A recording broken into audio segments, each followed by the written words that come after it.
We've now been joined by Brad Keselowski, who's the driver of the number 6 Ford for RFK Racing. Brad, thank you for joining us. Before we get started with... Am I in here because I'm in the top 10? Is that why I'm in here? How does this work? Yes, right. And because you drove in the race earlier this week. Yes. Gotcha. Just trying to make sure I understand the but rules and laws and abide by them. But I'll go with the top 10. If you want to keep that one, we'll keep that one going every week. So, okay, we're going to go ahead and start with questions here in a minute. But before we do so, Brad, just give us a little bit of thoughts on, obviously, you were here earlier in the week, so you had that experience of walking into the track then. But also, how does it feel to walk in today with all of the NASCAR Cup Series haulers here? And it feels like an official weekend now. Yeah, man. I would say, obviously the track's come a long ways. I had never been here until Tuesday. I drove by the track a lot, going up to the mountains with my family and kids and all that. We would drive by here and point out the window at it because you could obviously see it from the road. But I'd never actually been in here before. That said, I can still tell they've done a lot of work, and it looks really incredible. And appreciate all the efforts and how it's come together and really kind of, in some ways, galvanize the industry behind a cause, which is really hard to do nowadays. So that's a win. And, I think looking to Sunday's race, this will be a big race to win. Not only is it, the all-star race and everything that goes with it with the money and the pride and so forth, but, a chance to put your name on a track that has defeated death in a lot of ways. And I think that's going to carry a lot of weight and prestige.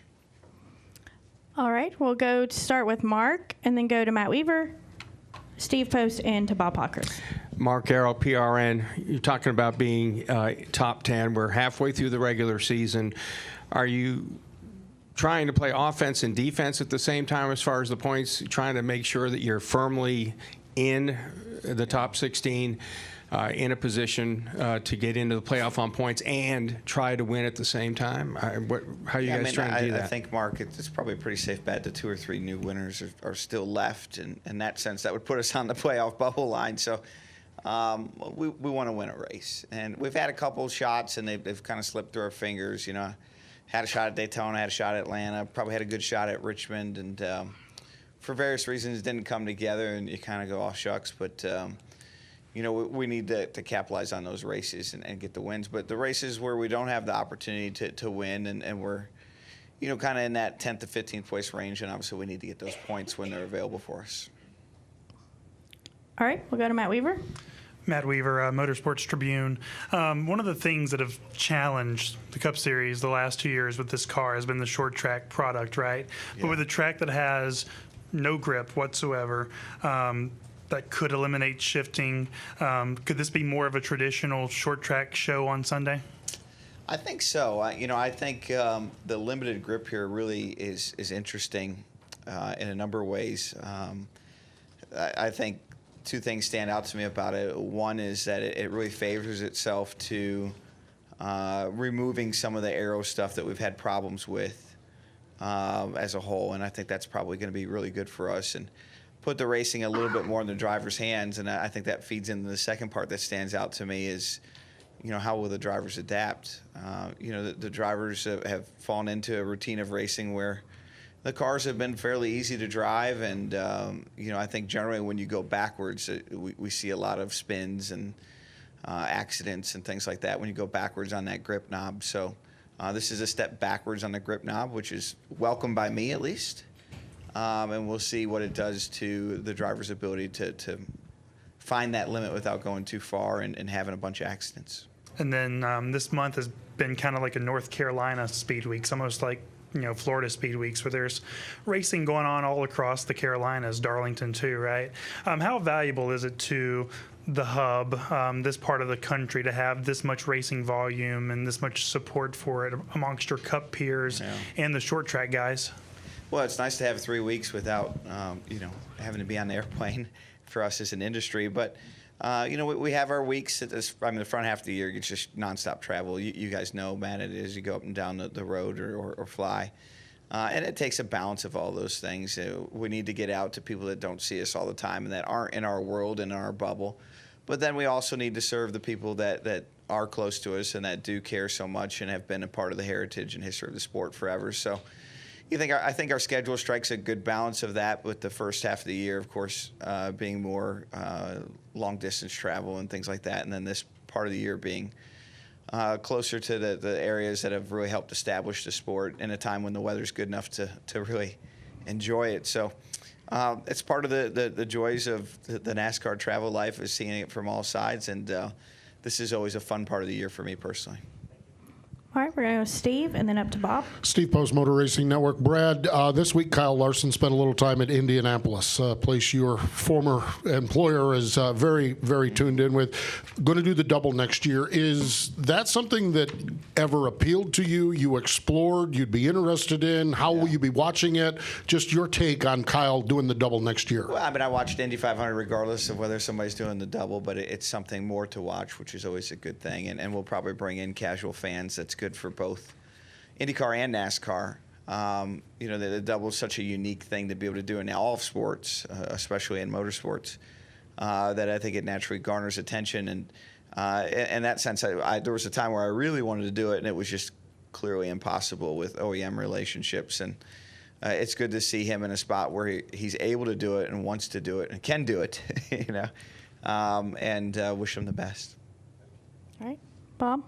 Bob Hawkers, Fox Sports. From your team owner hat, looking into the future, where do events such as Here fit, potentially Nashville Fairgrounds, how many of those can you have where maybe it doesn't have all the bells and whistles that your sponsors and everybody might want?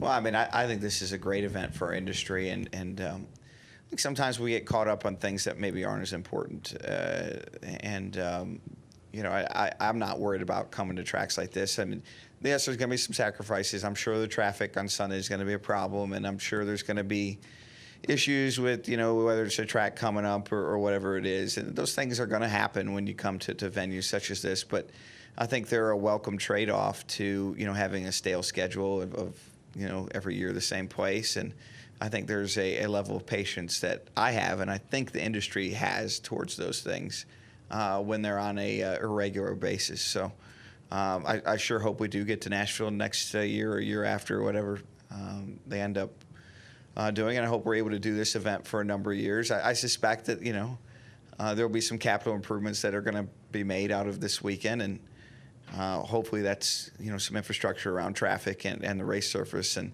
I think if those two things can be hit, this can be on our schedule with regularity that is endorsed by the entire industry and gets it out of that kind of threshold. But regardless of whether that happens or not, I still think it's fun to do these events on an irregular basis, and it's good for our industry. All right, we're going to go to Lee and then Claire. Lee Spencer, catchfest.com. Kind of curious, last year when you went to Gateway, it was like the debut there. It's not really a short track, but it kind of felt like a short track.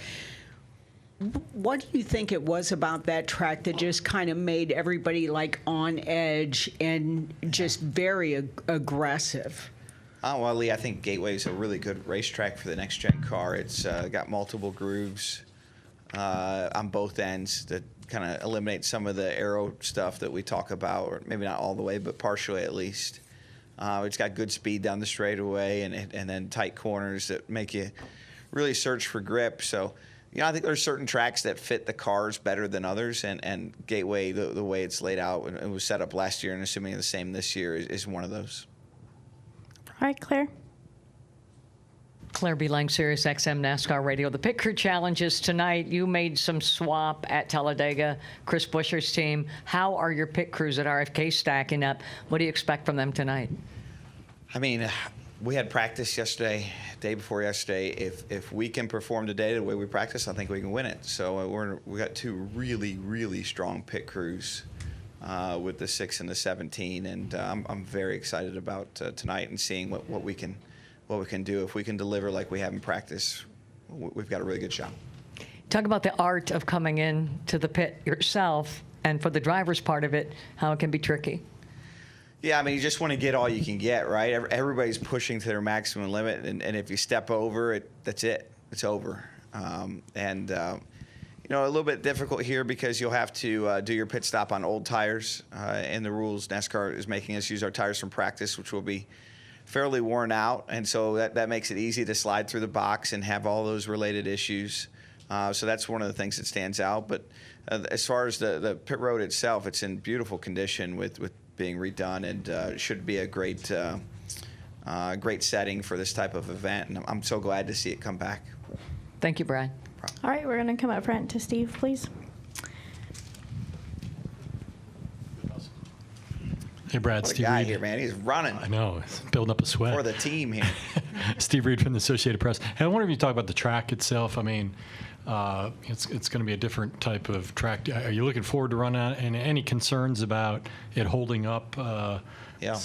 Well, I like the fact that they didn't repave it and that they wanted to get at least one race on the original surface. I certainly respect it. I think there's an industry expectation that it's probably not going to go off without a flaw. There'll probably be something, but like I was saying earlier, I think there's some tolerance for that. Being that this is an all-star event, exhibition race, and how hard the industry's pulled together to try to get this track back to life. So we'll deal with it as it comes. All right, Brad, thank you for your time. We wish you the best of luck this weekend. Thank you. All the best, guys.